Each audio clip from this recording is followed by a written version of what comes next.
Doctor Shyamaprasad Mukherjee बलिदान दिनानिमित्त व्याख्यानाचे आयोजन।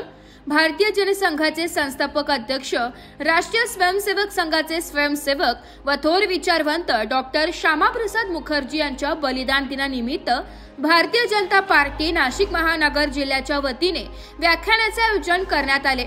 या कार्यक्रमात संघ बौद्धिक प्रमुख नंदकिशोर चंद्रात्रे यांनी मार्गदर्शन केले। यावेळी चंद्रात्रे यांनी डॉक्टर मुखर्जी यांचे राष्ट्रहितासाठी दिलेले बलिदान आणि त्यांचे दूरदृष्टीपूर्ण विचार स्पष्टपणे मांडले। त्यांनी सांगितले की एक देश, एक संविधान, एक प्रधान ही डॉक्टर मुखर्जी यांची भूमिका होती।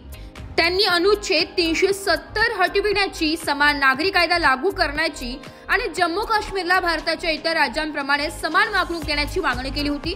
परंतु त्याच विचारसरणीच्या विरोधात काँग्रेस सरकार आणि मुस्लिम लीग यांच्या दबावाखाली त्यांना परवाना नसताना जम्मू काश्मीरमध्ये प्रवेश केल्याबद्दल अटक करण्यात आली।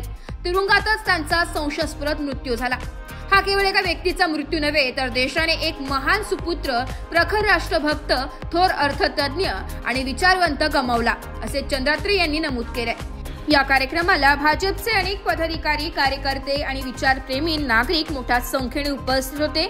डॉक्टर श्यामाप्रसाद मुखर्जी यांचे बलिदान आजही देशासाठी प्रेरणादायी असून त्यांच्या विचारांचे स्मरण करणे ही काळाची गरज असल्याचं मत यावेळी व्यक्त करण्यात येते।